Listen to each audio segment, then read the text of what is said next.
Welcome students. In the last video we were discussing chapter number 2. The topic was how to create employment. Now let us continue with the topic and let us see page number 28, last paragraph. Do you know that in India about 60% of the population belongs to the age group 5 to 29 years? Out of this, only about 51% are attending educational institutions. The rest, and particularly those aged less than 18 years, may be at home, or many of them may be working as child laborers. If these children are to attend school, we will require more buildings, more teachers, and other staff. A study conducted by the erstwhile Planning Commission, now known as Niti Aayog, you must be knowing that Planning Commission has now changed into Niti Aayog, which estimates that nearly 20 lakh jobs can be created in the education sector alone.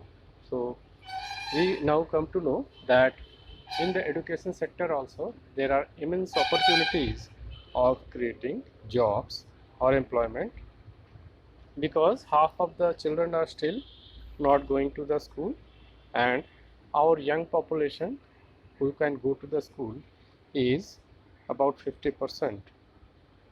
Similarly, if we are to improve the health situation, we need many more doctors, nurses, health workers to work in rural areas. These are some ways by which jobs would be created, and we would be able to address the important aspect of development talked in chapter 1. So, apart from education, health is also one of the important things required in our life, and if proper health to be provided to people, then many doctors have to be appointed, nurses have to be appointed, and health workers to be appointed in the hospitals, and there also there are immense opportunities of creating employment. So the problem of unemployment could be removed by providing these. Every state or region has potential for increasing the income and employment for people in that area. Now again we come to one another way of creating employment. Let us see what it is. It could be tourism or regional craft industry or new service like IT. Some of these would require proper planning and support from government. For example, the same study by the Planning Commission says that if tourism as a sector is improved every year, we can give additional employment to more than 35 lakh people. Now, apart from education, medical, and things related to farming, there are immense opportunities in IT sector also, because today we know that use of computers, smartphones that have increased, and IT enabled services are required by the entire population. Every office or every bank has computers. We are using computers for every work, and today's situation also requires much more use of technology and IT. So new jobs could be created in the field of IT. Then tourism also one of the important things. If people visit different new areas, and in the past 15-20 years people have improved, or people have increased the tourism from one place to another. Earlier people would like to visit new places, but due to lack of income or due to less per capita income, many Indians could not go to new places. But today, with increase in income, people are exploring new areas of tourism, and because of which many states are developing their tourism. They are advertising, and they are calling people, they are attracting different tourists from different parts of the country as well as different parts of the world. And this is also creating new jobs in the form of new hotels, tourist guides, then other types of facilities provided to the tourist. For example, trains or train booking, bus booking, all these things. So we have new type of website also, yatra.com, or many such type of tourist dedicated websites or companies which are promoting tourism. and as many as 35 lakh jobs could be created. Next para, we must realize that some of the suggestions discussed above would take a long time to implement. For the short term, we need some quick measures.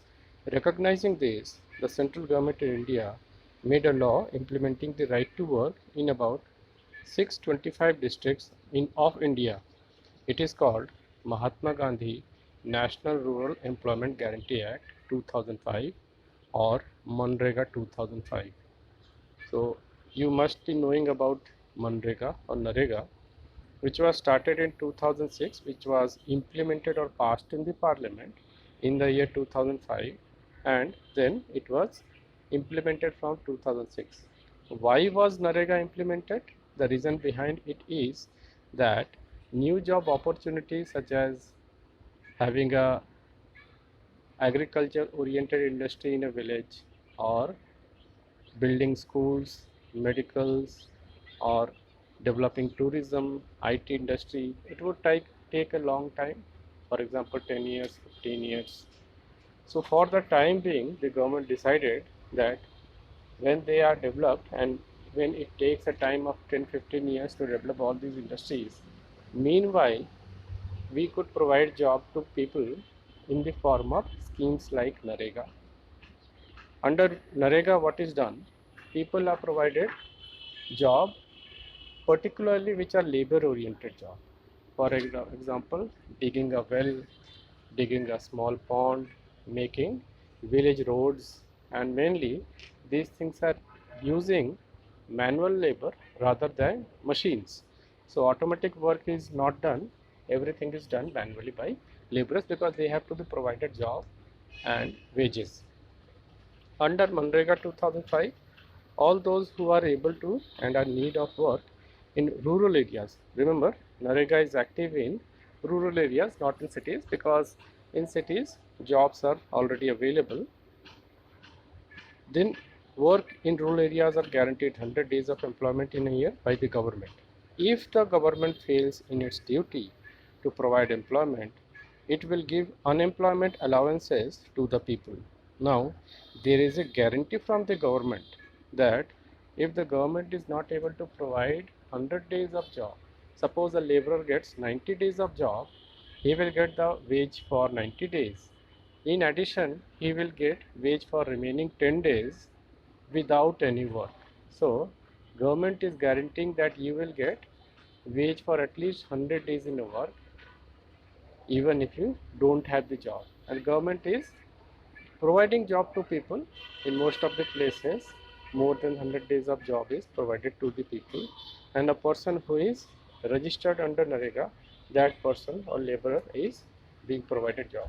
This has now stopped the migration of laborers from their villages to other places also, and it has created jobs and increased the per capita income of the people. Now, it will give unemployment allowance because when employment is not there, government is providing unemployment allowance. The types of work that would in future help to increase the production from land will be given preference under the Act. So, which type of jobs are normally provided under Manrega? Normally related to land. So, agriculture based work, construction of ponds so that irrigation facilities could be provided, construction of wells again for irrigation, then construction of village roads so that transportation could become smooth. So this is very important topic, Narega. Next, come to division of sectors as organized and unorganized sectors. Let us examine another way of classifying activities in the economy. This looks at the way people are employed. What are their conditions of work? Are there any rules or regulations that are followed as regards their employment? Now let us see this example. Kanta. Kanta works in an office. She attends her office from 9:30 a.m. to 5:30 p.m. She gets her salary regularly at the end of every month. In addition to the salary, she also gets provident fund as per the rules laid down by the government. She also gets medical and other allowances. Kanta does not go to office on Sundays. This is a paid holiday. When she joined work, she was given an appointment letter stating all the terms and conditions of work. This is an example of organized sector. We also divide the sectors of Indian economy or our economy on the basis of job conditions. Earlier we learned that sectors could be divided on the basis of nature of job. For example, jobs related to nature, agriculture and allied activities are in primary sectors.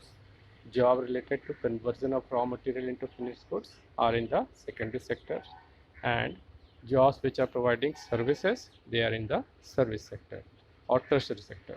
Now, according to conditions of job, it is organized sector in which a person gets a proper salary, appointment letter, fixed job of or fixed hours of job, all these things. Now see the second example. Kamal is Kanta's neighbor.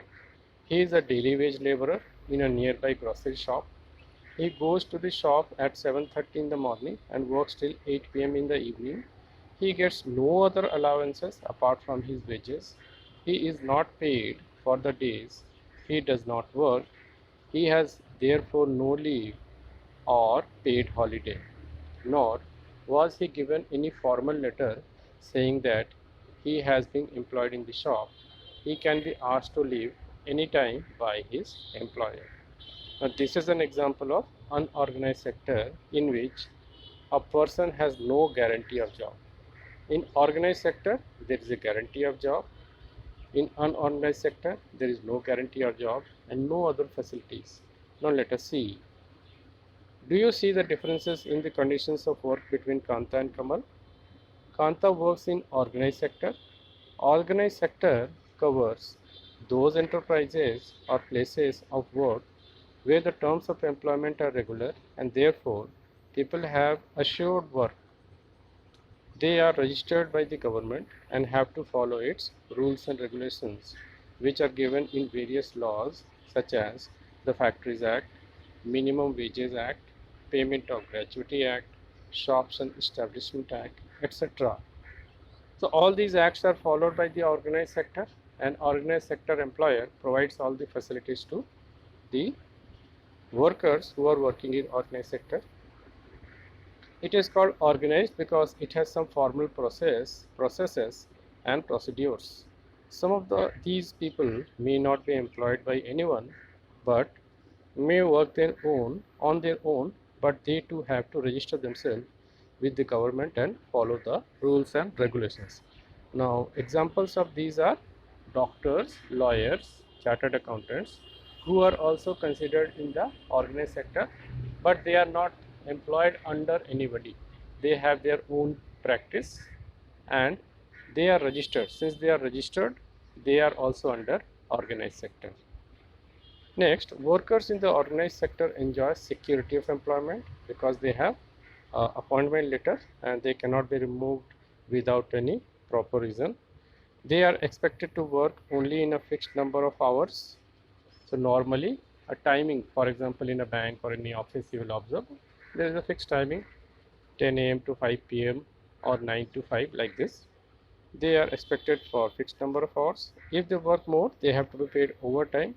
So in factories, if the laborer is working overtime, he is paid more wage or salary, and the rate of salary for overtime is actually double than the normal rate.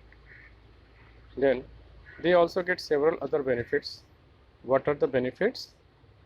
These are provident fund. So they get paid leave. Paid leave means on holidays, Sundays, festival holidays, they are not going to the workplace. Even then, they are getting salary. Then payment during holidays.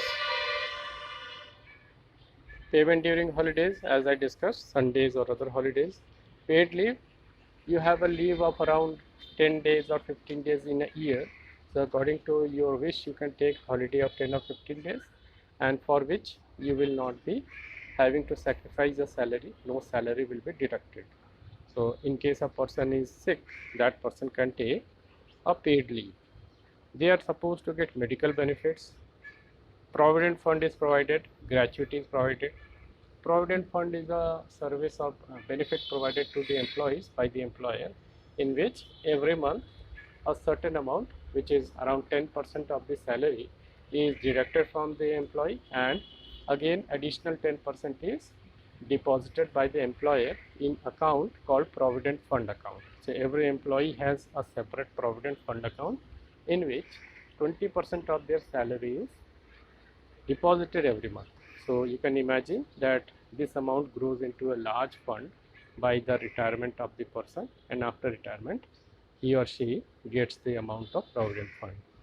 Similarly, gratuity is also provided to a person for working for a long period in a firm, say 10, 15 years or 30 years, and a certain amount is provided after retirement.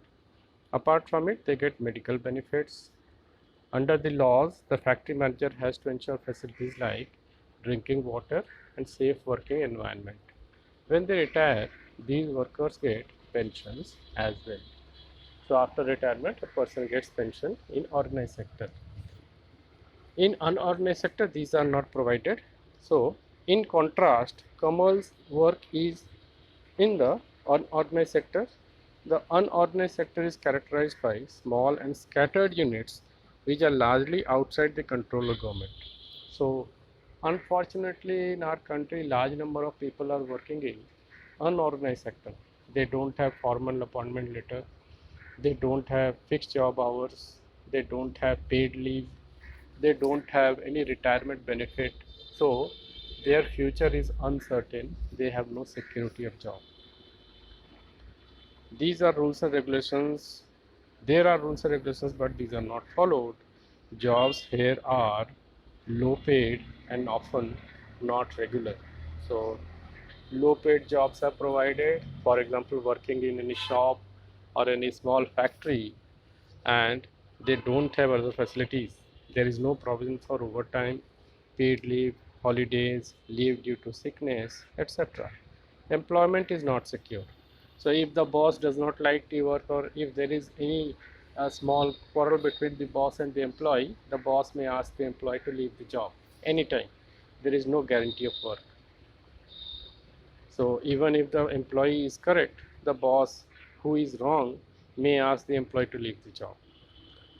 No leave due to sickness, etc.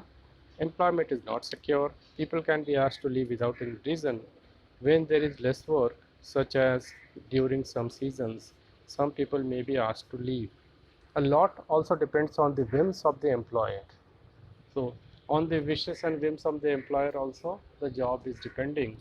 And in today's situation, we are observing in that in our country and around the world also, these people who are in unorganized sector, they are losing their jobs, and they are having no job, having a problem how to survive. This sector includes a large number of people who are employed on their own, doing small jobs such as selling on the street or doing repair work. Similarly, farmers work their own and hire laborers as and when they require.